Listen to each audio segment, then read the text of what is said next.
중국이 난리가 났습니다. 한국의 2차 전지 배터리 산업을 완전히 쑥대밭으로 만들어 놓으려 핵심 원료인 흑연에 대한 수출 통제를 발표했던 중국. 자, 그런데 중국의 의존도가 90%에 달했던 한국의 대답은 완전히 대반전이었습니다. 한국의 대표적인 2차 전지 배터리 기업인 LG에너지 솔루션과 포스코 그룹이 중국에 폭탄 발표를 해버리면서 중국이 발칵 뒤집혔습니다. 한국의 예상 못한 반응에 당황한 중국은 한국에 대한 수출 규제를 완전히 철회하는 동시에 엄청난 선물을 주겠다며 긴급 만남을 요청했다는 놀라운 소식이 전해졌는데요. 상황을 한 방에 뒤집어버린 한국의 엄청난 한방이 무엇이었는지 중국 정부가 한국을 향해 충격적인 발표를 했습니다. 2차 전지 배터리 핵심 원료인 흑연을 수출 통제하겠다는 것인데요.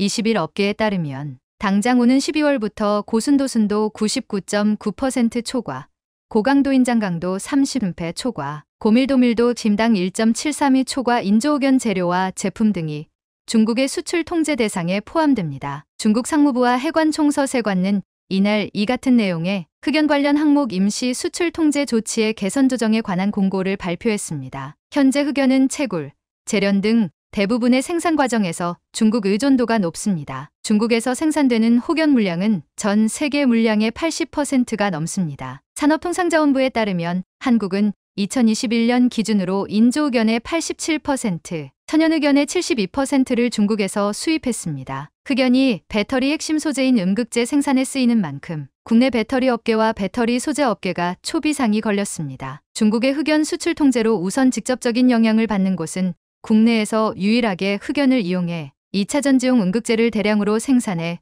국내외 고객사에 납품하는 포스코 퓨처엠이 될 것으로 보입니다. 배터리용 흑연은 절연성이 풍부해 2차 전지 음극재로 쓰일 수 있는 천연 흑연과 천연 흑연을 다시 2차 전지 음극재 제조에 쓰려고 입자 모양을 구형으로 재가공한 흑연인 구상 흑연으로 크게 구분됩니다. 포스코 퓨처엠은 현재 중국에서 구상 흑연 형태로 흑연 원료를 들여와 세종 공장에서 음극재 상품으로 가공해 LG에너지 솔루션 등 국내외 고객사에 납품하고 있습니다. 전문가들은 중국이 갑자기 이렇게 한국을 공격한 이유에 대해서 한국의 2차 전지 배터리 산업을 완전히 박살내고 중국이 전 세계 2차 전지 산업을 완전히 장악하기 위해서라고 입을 모으고 있습니다. 글로벌 전기차 배터리 순위를 보시면 12위가 중국의 CATL과 BYD, 한국의 LG엔솔, 삼성 SDI, SK온은 각각 356위씩을 기록하고 있습니다. 자, 그런데 중국 시장을 제외한 글로벌 전기차 배터리 시장을 다시 보면 한국의 LG에너지 솔루션이 1위,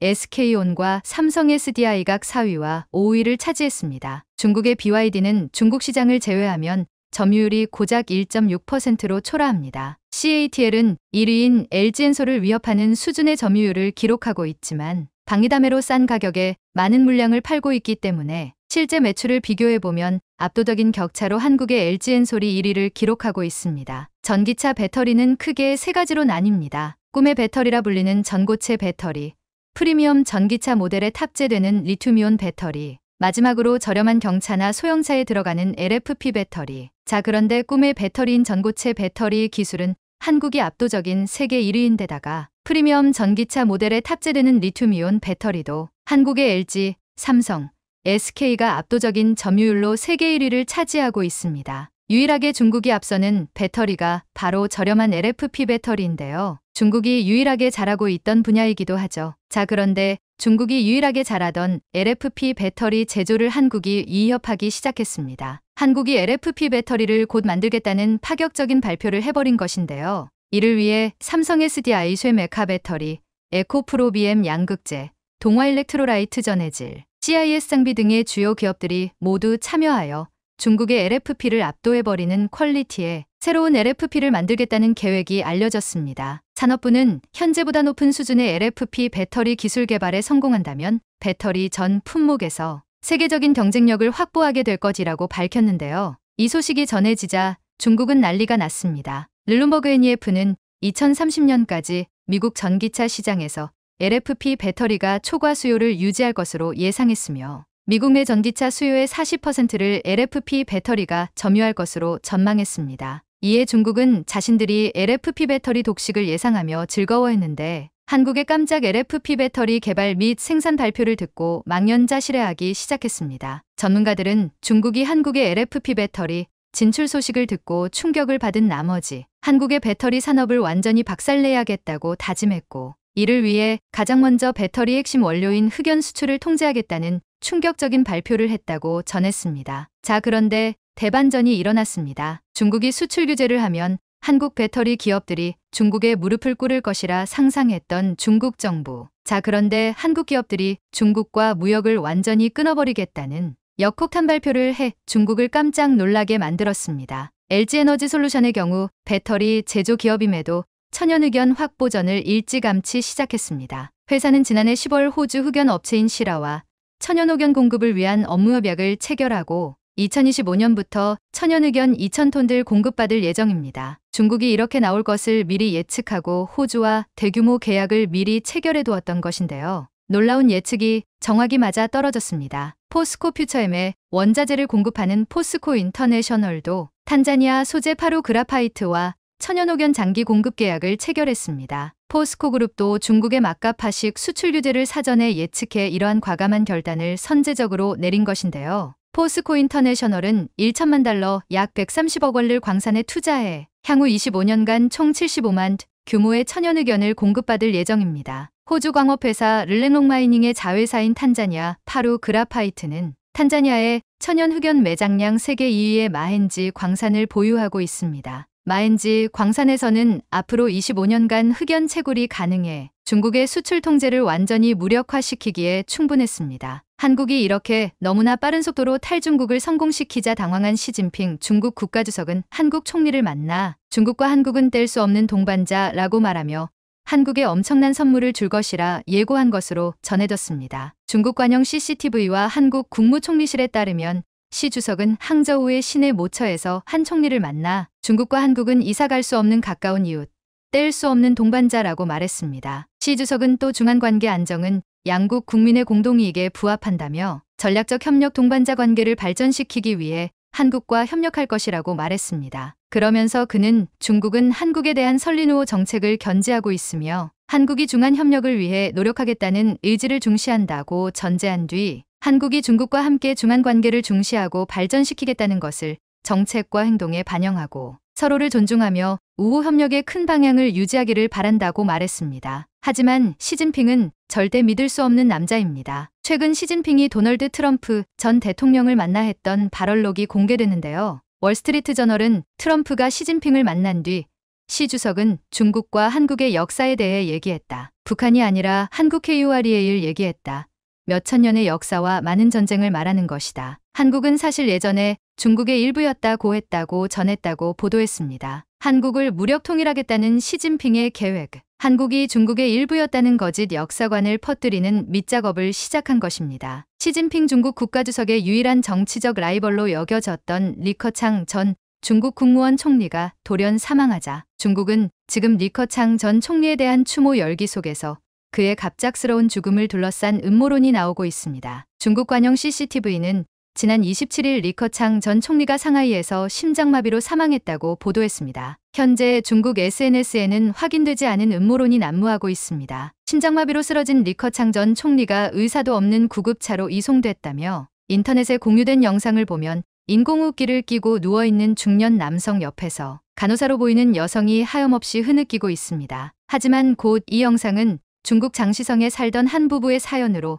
가짜 화면이란 반박이 나왔습니다. 그런가 하면 당국이 일부러 구급 조치를 늦추고 리커창을 근처 심장 전문 병원에 보내지 않았단 식의 음모론까지 난무합니다. 홍콩 매체는 리 전 총리가 상하이의 귀빈 호텔에서 수영을 하다가 심장마비를 일으켰고 5km 떨어진 가까운 병원에 옮겨진 것이라고 보도했는데요. 예전에 관상동맥우에 수술을 받았을 만큼 심장이 좋지 못했단 말도 보도되었는데 리커창 총리가 이런 수술을 받을 만큼 심장이 안 좋았다는 이야기는 이번에 처음 나왔습니다. 온갖 풍문을 뒤로한 채 리커창의 시신은 국가급 지도자 장례 절차에 따라 베이징으로 운구됐습니다. 그런데 한때 테난먼 광장에 대규모 추모 인파가 몰렸다는 영상도 있었지만 실제 분위기는 전혀 다릅니다. 리커창의 안우이성 고향집을 비롯한 각지에서 추모객들이 인산인해를 이룬 것과 대조적입니다. 중국 정부가 예상을 뛰어넘는 추모 열기에 당황해 추모 열기를 잠재우기 위한 조치들을 취했기 때문입니다. 이미 베이징 대학가에 집회 금지령이 내려졌고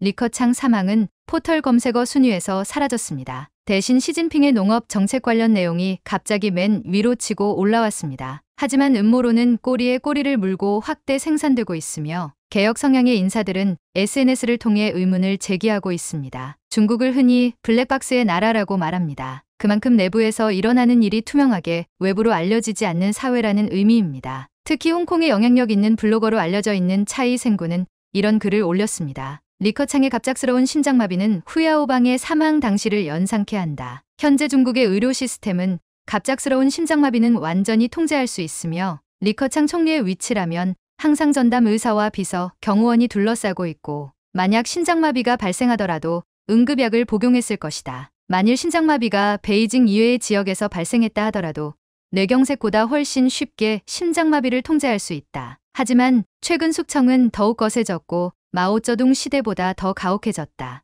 리커창의 죽음에 시진핑이 연루되었다는 증거는 아직 발견되지 않았지만 당과 군대 내에서 언제든지 저항의 불길이 타오를 수 있다. 대만 자유시보 역시 중국의 은퇴 정치 지도자들은 세계에서 가장 장수하는 집단에 속한다. 모든 사람들은 전담 의료팀을 갖추고 24시간 긴밀한 진료를 받고 있어서 장점인 시대 이후 공산당 출신들 중에 갑작스러운 죽음은 거의 일어나지 않았다. 라며 리커창의 돌연사에 의문을 제기했습니다. 사실 리커창은 생전에 자신의 부하였던 순즈강에 대한 정부의 수사에 대해 강한 불만을 가졌던 것으로 알려졌습니다. 이것은 시진핑이 리 총리가 퇴임했음에도 불구하고 여전히 리커창에 대한 경계심을 풀지 않고 있다는 것을 보여주는 것이었습니다. 실제로 리커창과 가까웠거나 그와 함께 일했던 관리들은 대부분 숙청되거나 굴욕을 당했는데 리커창에 승진시킨 리지아는 당직에서도 해임되고 정치적으로도 퇴직자 취급으로 강등당했을 정도였습니다. 리커창 총리의 돌연사에 대한 의문이 증폭하는 가운데 이제 견제 세력이 하나도 남지 않은 시진핑 체제에 대해 중국 정치의 리스크가 더 커졌다는 우려가 쏟아지고 있는데요. 리커창은 그만큼 시진핑에게는 껄끄러운 존재였기 때문입니다. 리커창은 시 주석의 집권 일터부터이기 총리를 지내며 중국 경제를 이끈 명실상부한 2인자였습니다. 지난 3월 퇴임 당시에도 800여 명의 국무원 직원들이 운집해 그를 환송했을 정도였습니다. 이 자리에서 리커창은 사람이 하는 일은 하늘이 보고 있다는 발언을 했는데 당시 이 발언은 국무원 직원들에게 인민을 위해 성실히 복무할 것을 당부한 것으로 해석됐지만 이후에는 본인을 축출한 특정 인물을 겨냥한 것이 아니냐는 해석이 제기되기도 했습니다. 리커창은 한때 중국 최대 정치적 파벌이었던 공산주의 청년단의 리더였지만 시진핑이 공청단까지 사실상 장악하면서 리커창은 끝까지 정치적으로 힘을 받지는 못했습니다. 문화혁명이 종료된 후 1977년 리커창은 베이징대 법학과에 입학했습니다. 문화대혁명으로 입시가 중단됐다가 재개된 그해의 바늘구멍 같은 시험을 뚫고 베이징대에 합격한 77학번 동기들은 중국을 이끌어갈 차세대 리더로 주목받게 됩니다. 그중 리커창은 공청단 대선배인 후진타오의 총애를 받았고 이후 후진타오는 리커창의 가장 큰 정치적 후원자가 됩니다. 리커창은 44세의 최연소 허난성 성장을 지낸 이후 국가주석의 유력 후보로 여겨졌으나 그런데 주석의 자리는 당시로서는 리커창에 비해 상대적으로 존재감이 약했던 시진핑이 차지합니다. 시 주석이 2007년 상하이 당서기로 발탁되면서 분위기가 달라지기 시작한 것입니다. 장점인 전 중국 국가주석이 이끌던 정치 파벌인 상하이방은 당시 후진타오, 리커창의 공청단을 극도로 견제했고 그래서 장점인의 상하이방이 상대적으로 중립적 색깔을 띠었던 태자당의 시진핑을 밀며 모든 수단을 동원해 리커창을 막아섰다는 해석도 있습니다. 그리고 결국 2010년 운명의 날, 전 세계의 이목이 집중되었던 그날 중앙군사위 부주석에 시진핑이 지명되면서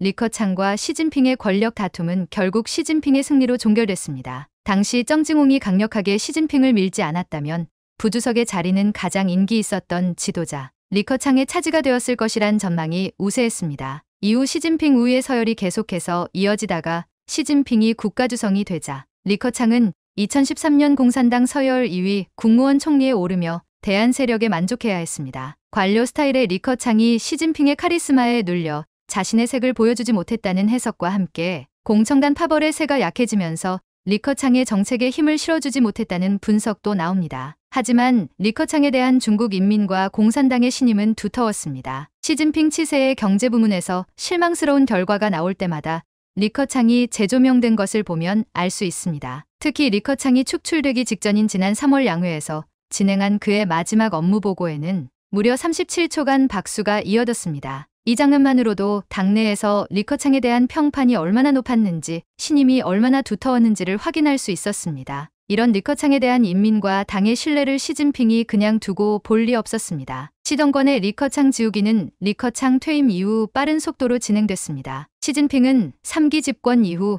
품질 강국 건설 요강이라는 새로운 경제정책을 발표하면서 사실상 리커창의 경제정책을 폐기해버렸습니다. 퇴임한 리커창이 마지막으로 대중의 모습을 보인 건 지난 8월 말 간수 성, 두낭 모가오 석굴에서였는데요. 관광객들에게 반갑게 손을 흔드는 리커창을 보면서 인민들이 안녕하세요, 총리님을 외치며 인사를 건네는 영상은 리커창 돌연사 뉴스 이후 중국의 각종 온라인 커뮤니티에서 크게 화제가 됐지만 이 소식을 정식으로 전한 중국 매체는 없었습니다. 그런데 리커창이 돌연 사망하면서 이제 중국 정계의 2인자는 사라지게 됐습니다. 공산당 권력서열상으로는 리창현 총리와 자오러지 전인대 상무위원장이 2터부터 3순위를 채우게 됐지만 시진핑을 견제할 수 있는 힘도 의지도 없습니다. 오로지 충성 경쟁만이 남아있습니다. 그리고 공산당 내부에서도 이미 이유를 밝히지 않은 숙청은 진행 중입니다. 친강 외교부장에 이어 리상푸 국방부장까지 전격 해임되었고 지난 7월 말부터 중국 중앙군사위원회 장비발전부는 부패와 범죄 혐의에 대해 조사를 받느라 수뇌부가 대거 구속됐습니다. 사실 중국에서 2인자와 3인자의 역사는 잔혹의 역사 그 자체였습니다. 리커창이 총리로 건재했던 시점 권력서열 3위였던 리잔수 전 전국인민대표회의 상무위원장은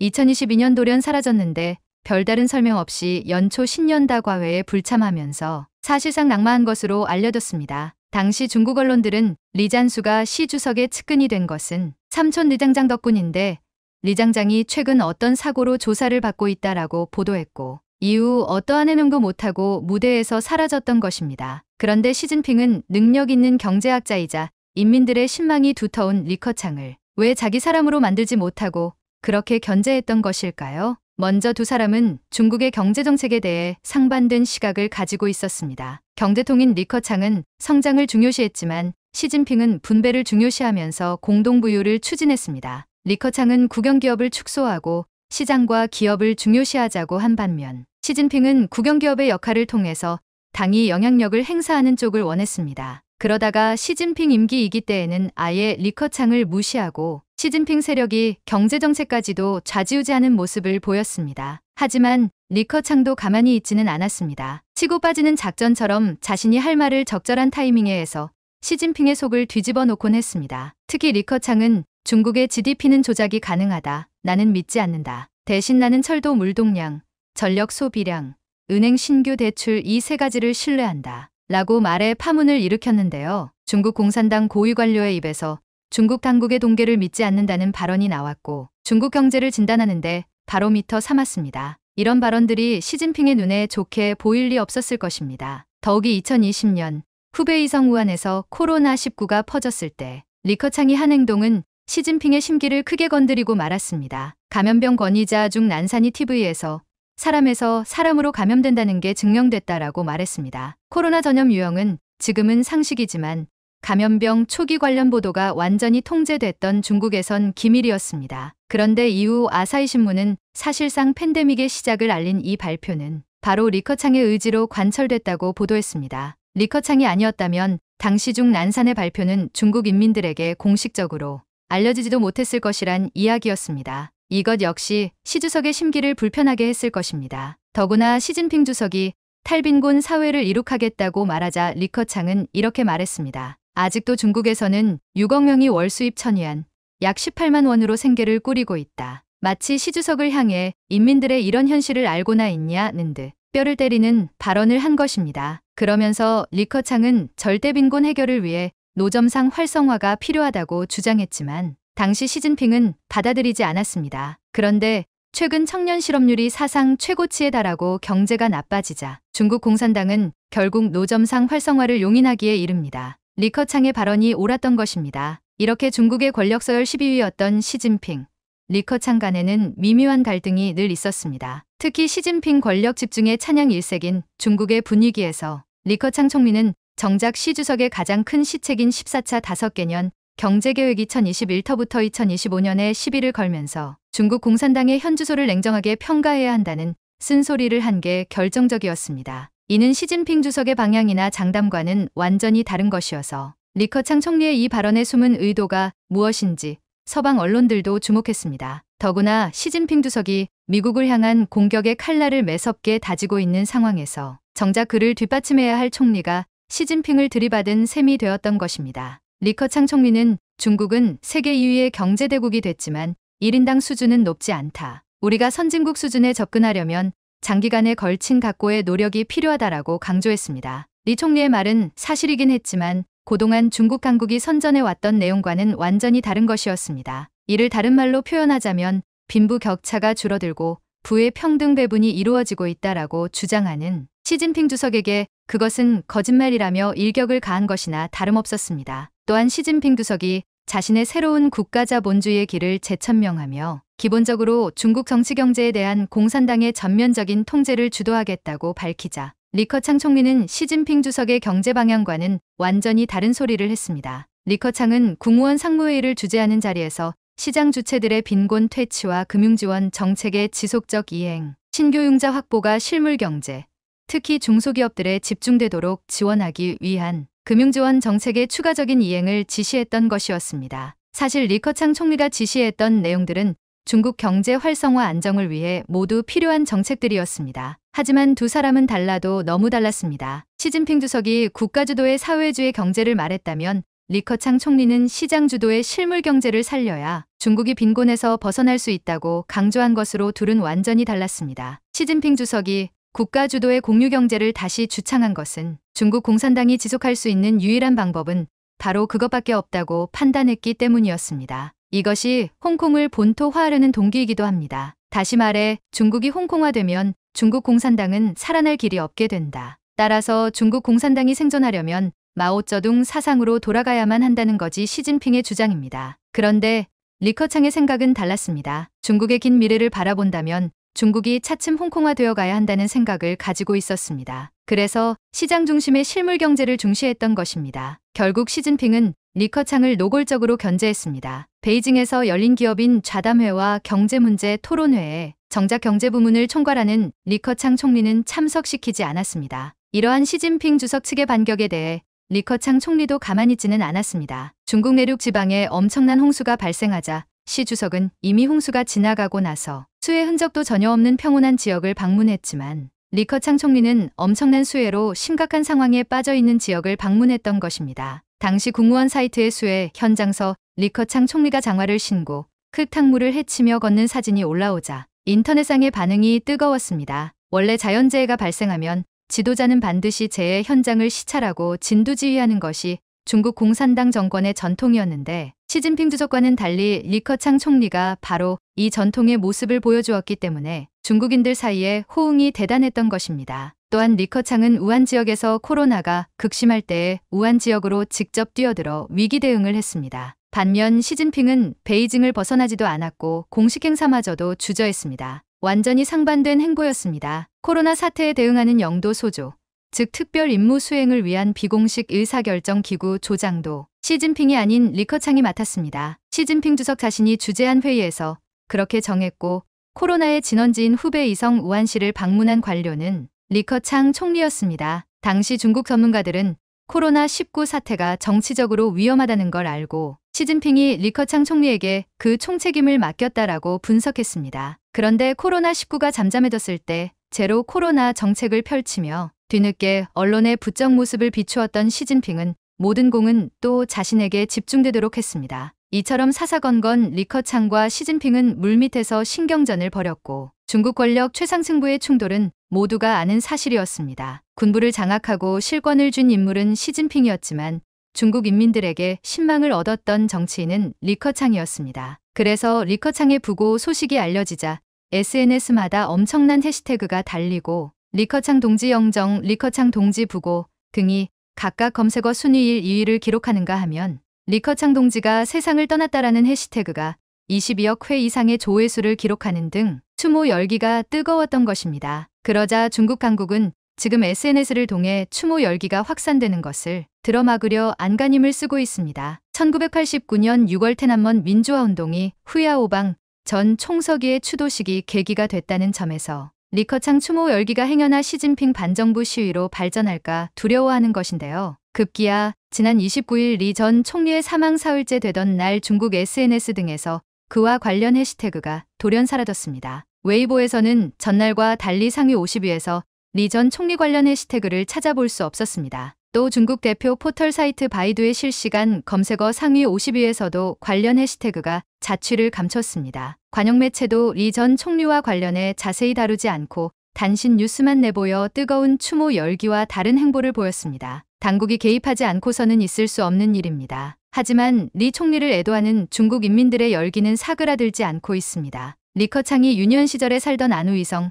허페이의 주택 앞에는 추모 꽃다발이 이어지고 있습니다. 지금 중국 전문가들은 시진핑이 리커창을 비난하고 견제해 온 건 어제 오늘의 일이 아닌데 왜 하필 지금 리 총리의 사망 소식이 알려진 것인가?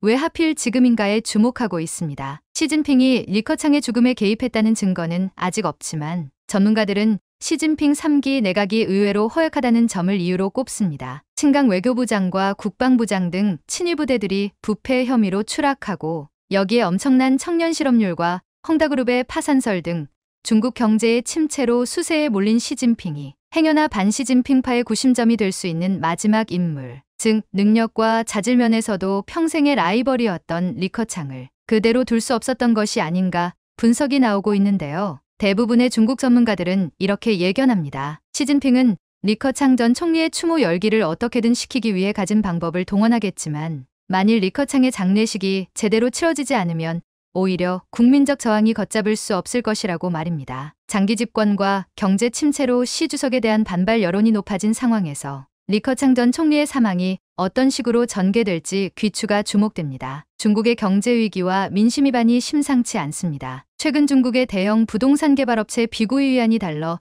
표시 채권의 이자를 갚지 못하고 이에 결국 디폴트에 빠지면서 중국 부동산업계의 도미노 디폴트가 현실화되고 있는데요. 부동산 분야에 크게 의존하던 중국 지방정부들의 과도한 부채 문제가 한계 상황에 다다르면서 부동산발 중국의 경제 위기가 언제 터질지 숨죽이며 지켜보는 상황이 되었습니다. 문제는 비구이 위안이 끝이 아니라는 점입니다. 우리에게도 익숙한 비구이 위안, 헝다 외에도 위안양, 다렌환다 그룹 등 다른 대형 부동산 개발업체들 역시 전부 동시에 유동성 위기를 겪고 있다는 점에서 비구이 위안은 디폴트는 시작에 불과하다고 볼 수 있습니다. 여기에 땅 팔아 이자 내던 지방정부가 부동산 경기 침체의 직격탄을 맞으면서 지방정부의 부채 문제 역시 언제 터질지 모르는 그야말로 시한폭탄 형국입니다. 비구이 위안의 디폴트 사태가 유독 중국 경제에 뼈아픈 이유가 있는데요. 비구이 위안은 다른 부동산 개발업체와 달리 중소도시 위주로 부동산 개발에 나서는 그런데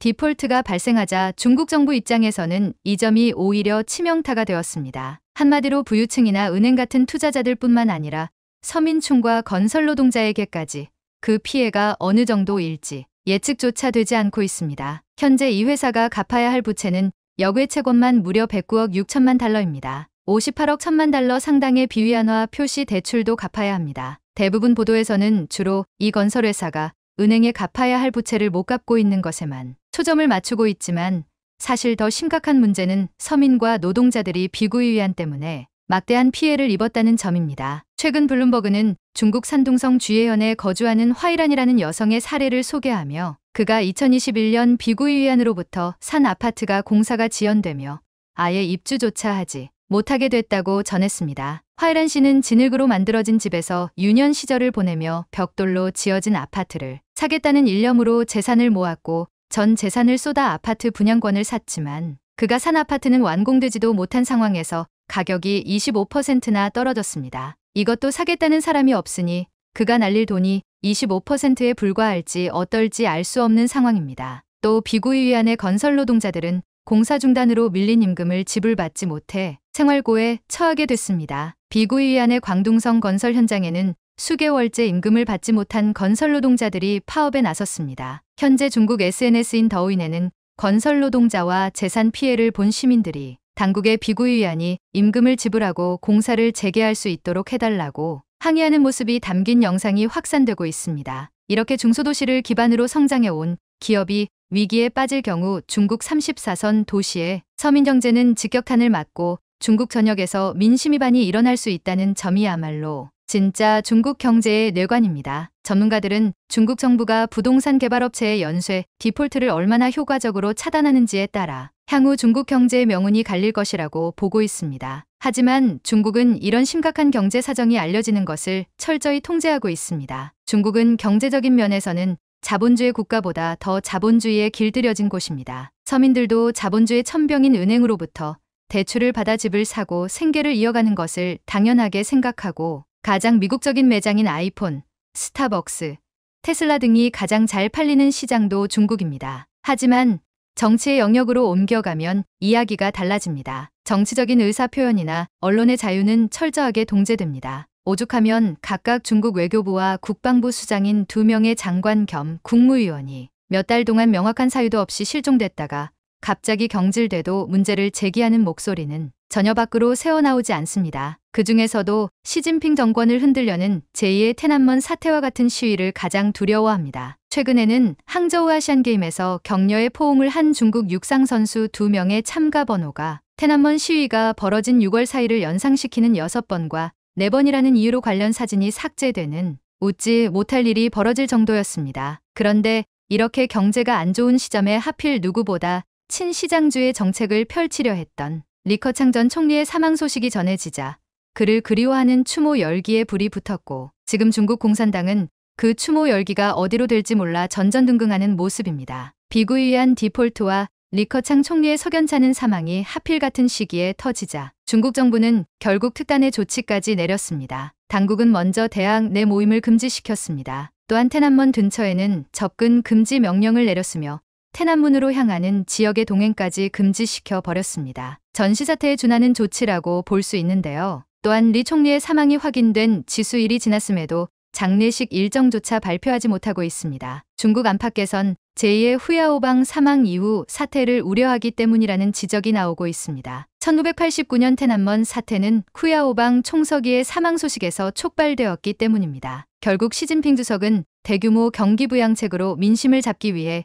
예상보다 빠른 극약 처방을 들고 나왔습니다. 국채를 무려 1조 위안이나 추가 발행하기로 한 것입니다. 중국 정부가 올해 GDP 대비 3%를 목표로 했던 재정 적자 규모를 늘려 4분기부터 1조 위안, 우리 돈으로 무려 184조 원 규모의 국채를 추가로 발행하기로 했습니다. 올해 5% 안팎의 경제 성장률 목표를 달성하고 경기 회복 흐름을 이어가기 위해 재정 적자를 늘리기로 한 겁니다. 명목상으로는 재해 복구를 위한 국채 발행이라고 했지만 중국 정부가 올해 정한 재정적자 목표를 수정하면서까지 추가 국채를 발행한 이유는 사실상 관련 인프라 건설 사업을 통해 경기를 활성화하려는 의도가 이처럼 중국 정부가 연초에 설정한 재정적자 목표를 조정하고 확대하는 것은 아무 드문 일입니다. 막대한 국채를 추가로 발행하게 되면 올해 재정적자 규모는 GDP 대비 3%에서 3.8%로 크게 늘기 때문입니다. 이 같은 조치는 중국의 경제 상황이 예상보다 심각하다는 방증으로도 볼 수 있습니다. 사태의 심각성은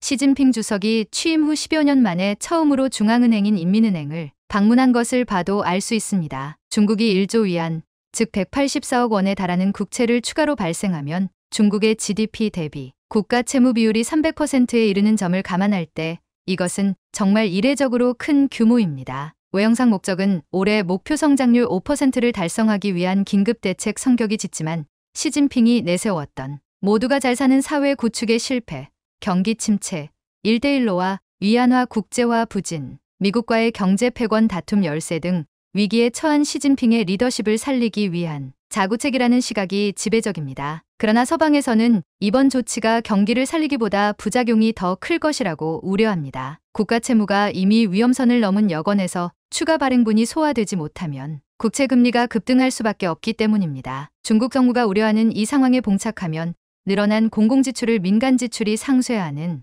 구축 효과가 발생하기 때문입니다. 베네수엘라, 엘살바도르 등 이런 식의 경기 부양을 추진한 국가들도 전문가들은 중국 경기가 살아나려면 경제 운용 체계부터 바뀌어야 한다고 지적합니다. 1년 전 20차 공산당 대회에서 다시 선택한 폐쇄 경제와 계획 경제를 개방 경제와 시장 경제로 되돌려 놓는 것이 급선무라는 얘기입니다. 하지만 경제까지 전권을 쥐고 있는 시 주석이 바뀌지 않으면 어떤 경기 부양 조치를 내놓더라도 반짝 효과밖에 없습니다. 지난 2년간 20차례가 넘는 경기 부양 조치를 했지만 효과가 없었던 것처럼 말입니다. 만일 시진핑 정권이 경제를 다시 살리지 못한다면 민심 위반은 더욱더 가속화될 것입니다. 이스라엘 하마스 전쟁에서 하마스 지지를 선언한 예멘의 후티 반군은 폭 30km의 홍해 남단 바브엘만 데브 해협을 장악하고 홍해 항로를 이용하는 민간 선박을 미사일과 드론으로 공격하면서 사실상 홍해 항로를 막아버렸습니다. 홍해 항로는 하루 700만 배럴의 석유 제품이 지나는 곳으로 해마다 전 세계 해상 석유의 12%,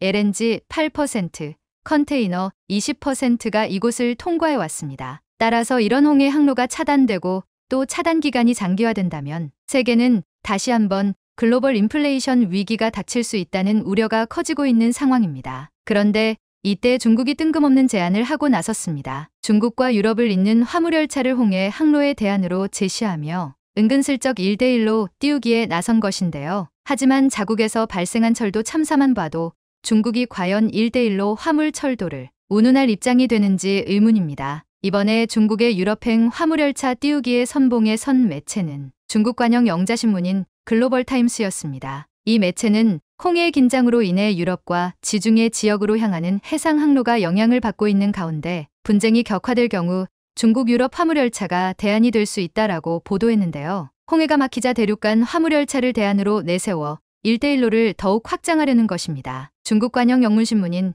글로벌타임스의 주장은 다음과 같습니다. 중국 북부 내몽골 자치구에 위치한 얼레나우터 이징하우터 항구는 중국에서 유럽으로 나가는 화물열차의 중요한 출구다. 올해 이 항구에서 출발한 화물열차 수가 지난해에 비해 32.2% 증가한 3,118대에 달한다. 이스라엘 하마스 간 전쟁으로 인해 예멘의 후티 반군이 하마스를 지지하면서 홍해를 지나는 상선들에 대해 무차별 공격을 하자 중국 화물선들은 선박에서 물건을 내려 중국 유럽 화물열차로 옮겨 싣고 있다. 중국이 이처럼 중국 유럽 간 화물열차까지 생각해낸 것은 홍해를 건너지 못하면 선박들이 아프리카 희망봉을 돌아야 하는데 이렇게 되면 약 7,000임가 추가돼 화물열차를 이용하는 것보다 더 많은 시간과 비용이 들기 때문입니다. 중국에서 쫄란드까지 홍해를 이용하면 평균 26일 정도면 되는데 홍해가 막혔으니 희망봉으로 돌아갈 경우 약 10일가량이 더 소요됩니다. 그런데 중국 유럽 간 화물열차는 중국에서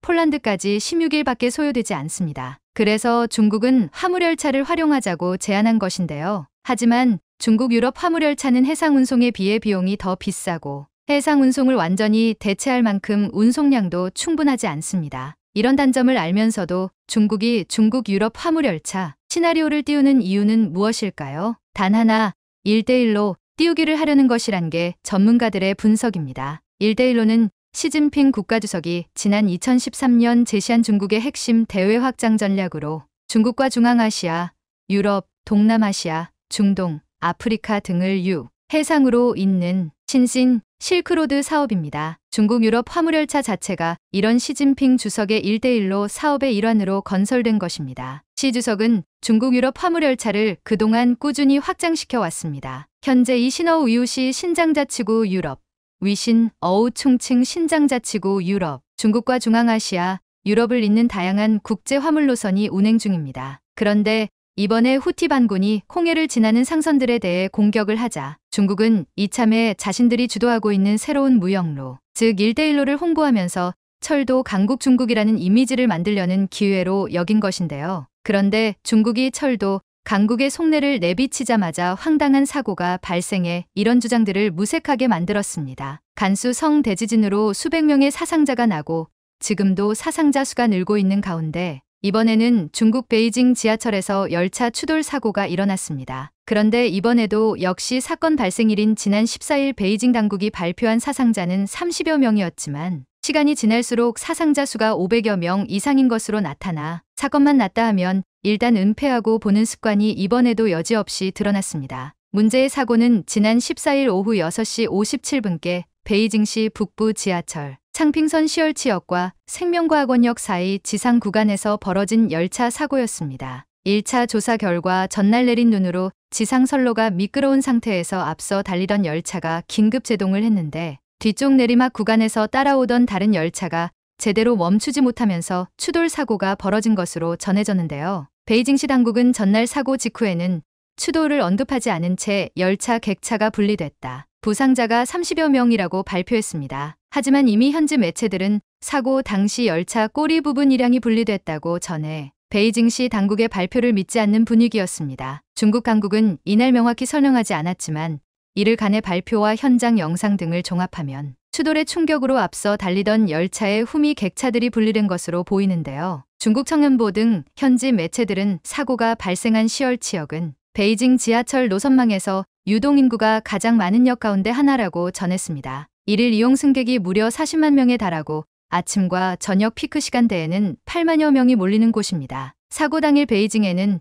눈이 내려 평소보다 지하철 이용객이 더 많았던 데다 사고 시점은 퇴근 시간대였는데요. 사고 직후부터 온라인에 퍼진 영상들을 보면 객차 일량이 분리된 모습과 열차 외벽 곳곳에 찌그러진 흔적이 보였습니다. 추돌당한 지하철 맨 앞칸에 타고 있었다는 리위 씨는 사고 직후 모든 승객이 충격에 앞으로 넘어졌고 뒤에 있던 사람들이 앞에 있던 사람들을 압박했다고 말했습니다. 이렇게 철도 강국 중국의 이미지를 홍보하려 했으나 철도 추돌 사고로 이미지에 타격을 입었는가 하면 해외에서도 1대1로에 대한 반응이 예전 같지 않습니다. 지칠 중 유일하게 중국 1대1로 계획에 참여했던 이탈리아가 4년 만에 탈퇴를 한 것은 시진핑 주석에게는 아주 뼈아픈 뉴스였습니다. 지난 7일 이탈리아 정부는 중국에게 1대1로 탈퇴를 공식 통보했습니다. 지난해 10월 취임한 조자 멜로니 총리는 이탈리아가 1대1로에 참여한 것은 실수라며 탈퇴를 시사했고 귀도 크로세토 국방장관도 1대1로 참여 결정이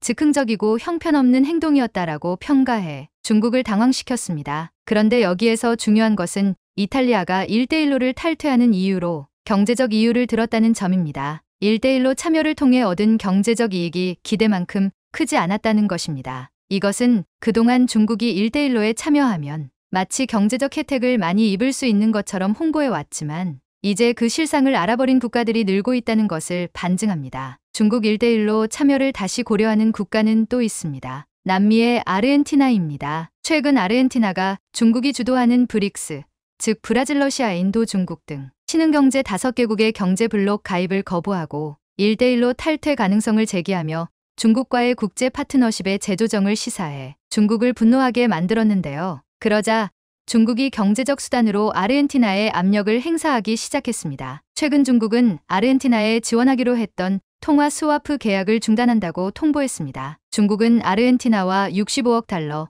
약 8조 5천억 원 규모의 통화 스와프 계약을 중단했습니다. 이 소식은 선거 기간 노골적인 반중 발언을 내놓았던 하비에르 밀레이 아르헨티나 대통령이 취임한 지 열흘 만에 나온 것이었습니다. 그러면서 중국은 이렇게 못 박았습니다. 밀레이 대통령이 중국과의 협력 의지를 분명히 밝히기 전까지 계약은 중단될 것이다. 2009년 이후 매년 갱신된 양국 간 계약의 일환인 65억 달러 통화 스와프는 현재 달러 보유고가 100억 달러 이상 적자로 사실상 채무불이행 상태나 마찬가지인 아르헨티나가 IMF의 차관을 상환하기 위해 절실히 필요한 자금입니다. 이런 사정을 아는 중국은 아르헨티나에 접근해 1대1로에 참여하도록 유도하고 통화 스와프 연장을 약속했습니다. 당시 아르헨티나 대통령은 시진핑 중국 국가주석과의 정상회담 후 중국이 우리가 요구한 통화 스와프 요청을 수락했고 요청한 것보다 더 많은 65억 달러를 제시했다라고 중국을 어려울 때 도움을 주는 친구라고 추켜 세웠습니다. 하지만 아르헨티나 대선에서 공산주의자들과 거래하지 않을 계획이라며 중국과 관계를 끊겠다고 공언했던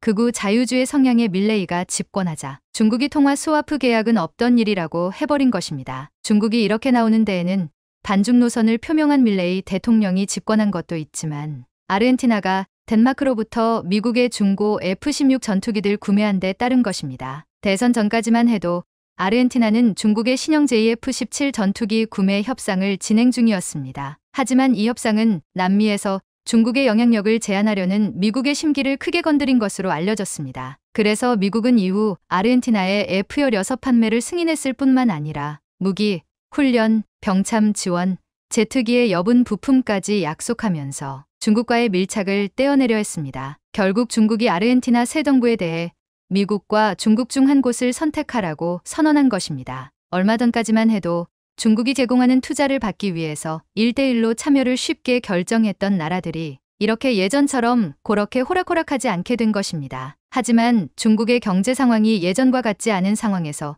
중국의 1대1로에 무리하게 동참할 나라가 과연 있을지라는 생각이 듭니다.